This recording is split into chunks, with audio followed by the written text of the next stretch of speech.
Hey, what is up, everybody? This is your boy AJTRIP, and welcome to Rapid Reaction of Hell in the Cell, a great pay-per-view tonight.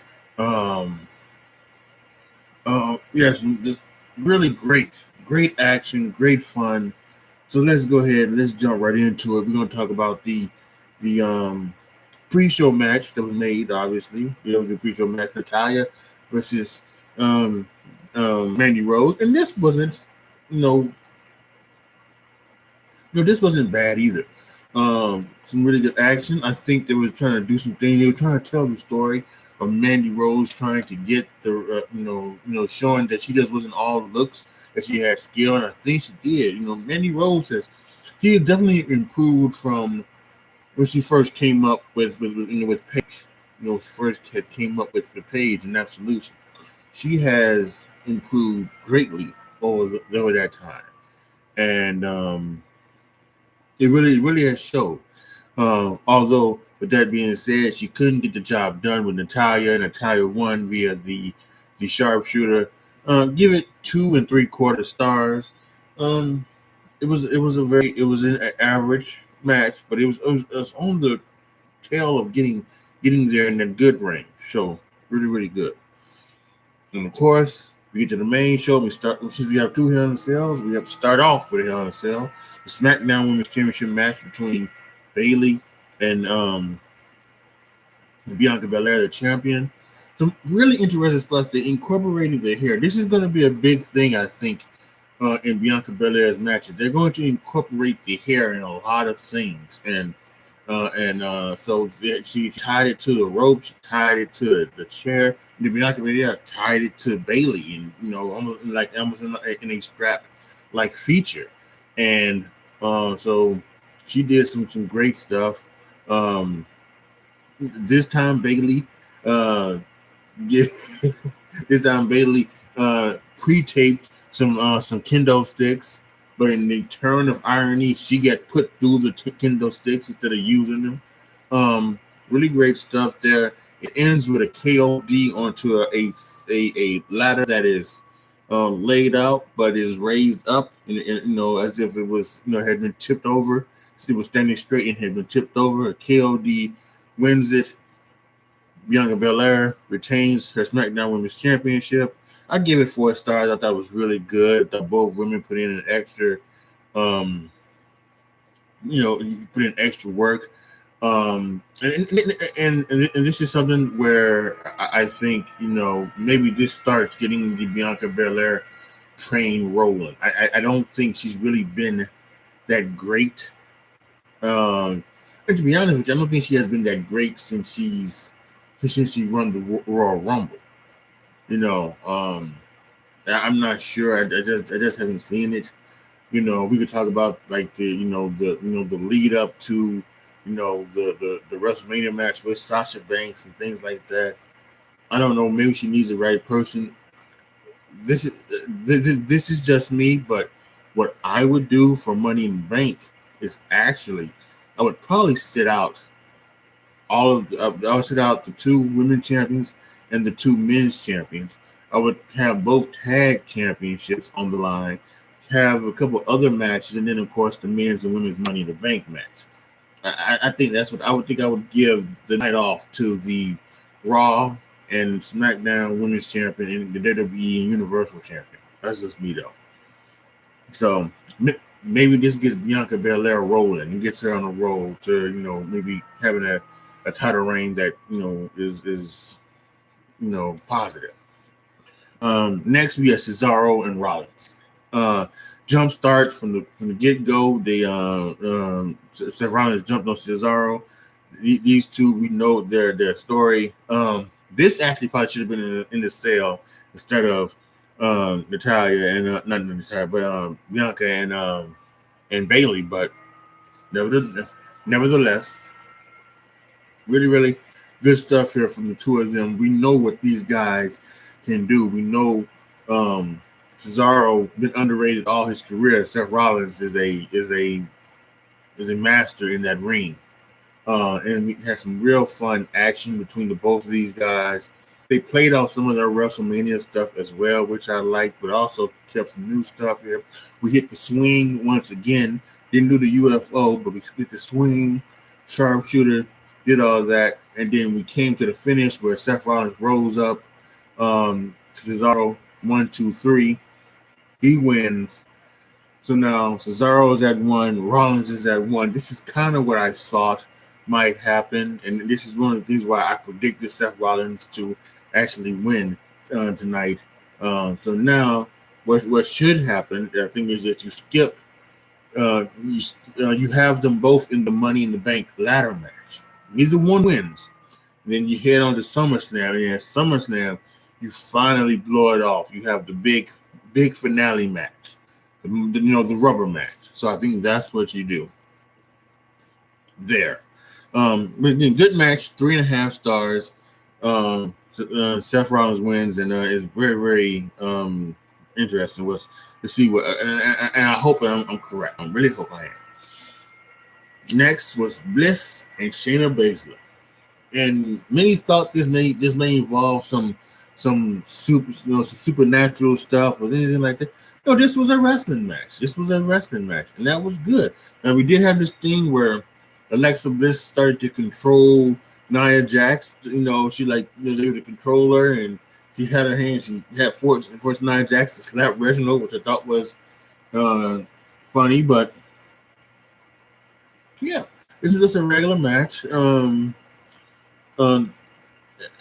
because of this stuff, there wasn't a lot of actual maybe chemistry between the two. I think they both tried their best. They both gave it their all, and it was entertaining.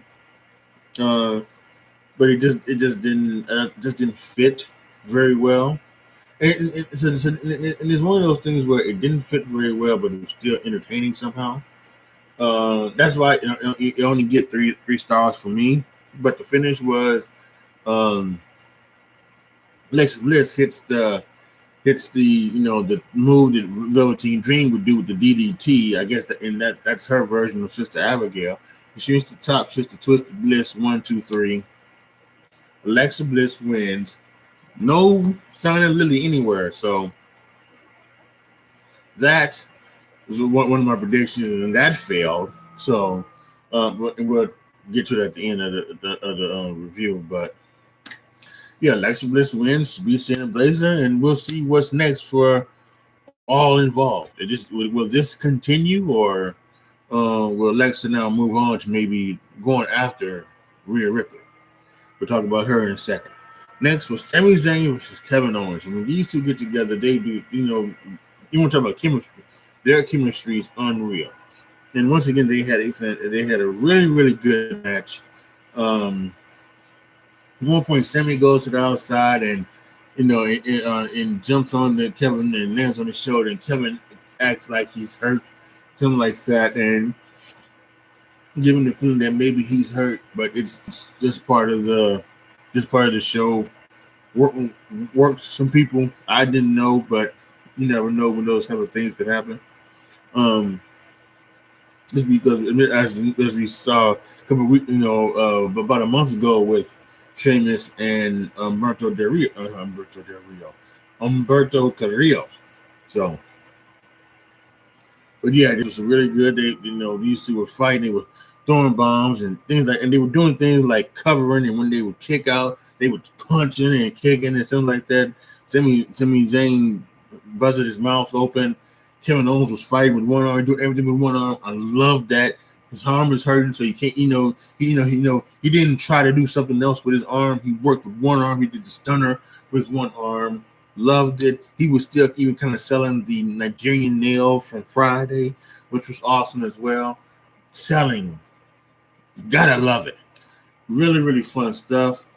Finished match with Sami Zayn going over, hitting the Helluva kick on the Kevin Owens 1, 2, 3.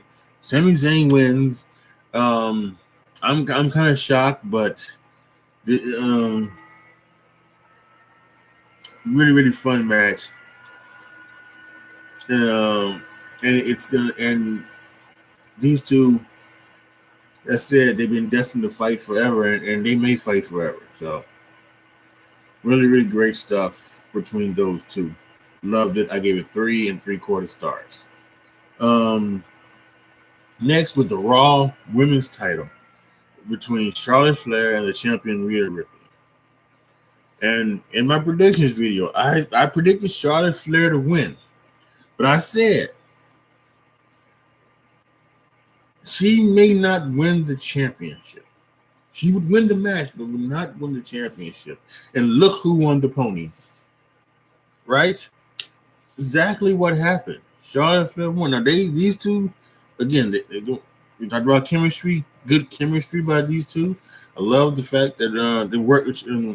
Charlotte was working on the leg, obviously for the figure eight, and there was a lot of great stuff there. Sorry about that for the honor, but yeah, it's really, really great stuff there in this match. And that's near the end of the match. Charlotte has the figure four locked on. She's trying to go into the figure eight. Rhea Ripley drags herself to the rope, gets the outside. Charlotte falls outside, and then Rhea Ripley pulls up the thing and hits her in the face with it. Referee calls a DQ. Now, yeah, there have been times when they sold their opponent into the thing and it's not DQ'd, and I think there have been some times where they do sew it into throw it on top of them, throw it on it, and it hasn't necessarily been a DQ. But I think that was the only that they were trying to figure out a way to get the DQ so that Charlotte could win, but also so that Rhea Ripley wouldn't look like wouldn't look like a cheater or something like that. I think that's what they were going for. So that's why they did it. This. It wasn't the best way to do it. We figured out this was probably the time that maybe what they could have done was Rhea Ripley could have done the thing where she locked in that inverted crab thing that she does and held that. Charlotte grabbed the rope and she could have been that DQ that way. I think that would have been a better way to get the DQ for Charlotte. Afterwards, they two women brawled again. Rhea Ripley hit the riptide and she went off as steals the Raw Women's Championship. So Charlotte Flair wins, but does not win the title because she won by DQ. Amazing. And then finally, the main event, the WWE Championship last chance match. If Drew McIntyre loses, as he can no longer wrestle for the WWE title as long as Bobby Lashley is the champion. And this one wasn't great. It was some really, really good stuff here. Throwing each other in the cages, hitting each other with chairs and kendo sticks. It is very hard, I think, in this day and age to do even the first Hell in a Cell had a chair, right? Even the first Hell in a Cell had a chair, had a chair shot. I think he had a couple of chair shots. And they used the chair in that one. So maybe you can't you can't say it like that, but I guess just without the absence of blood, it makes it seem like that maybe that these Hell in a Cell matches do more with they're more likely to use weapons than just have a fight. Just have a fight. But this one was okay. I don't think it's not like the ladder match. To me, the ladder match has totally been bastardized because it's spots. It's a spot fest. It's not necessarily a fight or a match. It just happens to involve a ladder. Now, some of the last few have felt that way, and I'm glad they're getting back to that. And that's mainly because it's been one-on-one. I think when you get the multiple people in the ladder match, like we're gonna have the Money in the Bank ladder matches next month, and those will feel like spot fest. We will see, somebody will set up a ladder and then set up something else, and then they would leave that alone. And then 2 minutes later, somebody would come and do that, and fall into that or something like that because that was the spot that was set up for. So, but this was awesome. I gave it 4.5 stars. I loved it. I loved the fact that we had a rep bump. Drew McIntyre told the second ref who was on the outside to get in, and then when he made a cover, MVP jumped in, and then I liked the fact that another referee came down and locked the MVP inside that, and then MVP got beat up, and he got taken out, and Drew McIntyre took out Bobby Lashley, and it was really good. I think it was really good because I think what it is that Bobby Lashley got in enough offense and he got in enough things to prove that that he's not a weak champion and he's not a weak dude. But it also told the story that Drew McIntyre is the better competitor than Bobby Lashley. He is the better competitor than Bobby Lashley. And once again, Bobby Lashley needed help from MVP to beat Drew McIntyre. Because Drew McIntyre was going for a third Claymore, at least third Claymore attempt. He hit one on the feet. He hit the first Claymore. Second Claymore attempt, he missed. So he's going for a third. MVP grabbed his leg, and then Bobby Lashley came up from behind him and rolled him up 1, 2, 3. And Bobby Lashley retained the WWE Championship. Now, there are some people online and people from other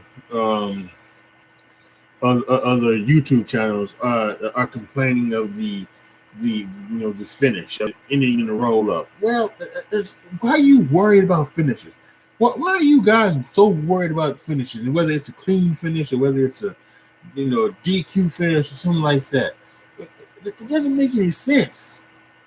Why are you worried about that? This is not a big deal. He rolled him up. Good.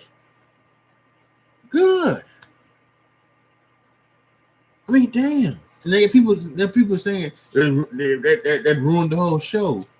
Get the fuck out of here with that. I hate those type of people. He pissed me off. And they're not WWE fans. They're just not. It really does just piss me off. And there was no afterwards. Some people thinking maybe Brock Lesnar would jump down and Jinder would come out because there's a rumor that Drew McIntyre and Jinder are going to be feuding. Nothing. It went off the air with nothing happening. And some people saying that maybe something had to happen because why would you take off Rey Mysterio and Roman Reigns, and put it on SmackDown and nothing else was going to happen? But they just did it just to do it. I think just to get a rating and a proper rating, and it did a proper rating. So good on that. So, but hey, you look at the show, right? The pre-show match was okay. We had good. The last match was Bliss and Baszler. The worst match with 3 stars. This was a damn good pay-per-view. And anybody else who's telling you anything less is a fool. Is an idiot. And an opinion does not need to be acknowledged. This was a damn good pay-per-view. Damn good. With damn good matches. Fun stuff.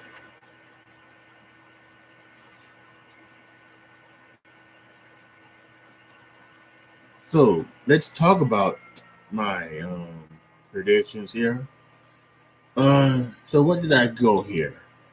I had Bobby Lashley winning, I had Bianca Belair winning, I had Charlotte Flair winning.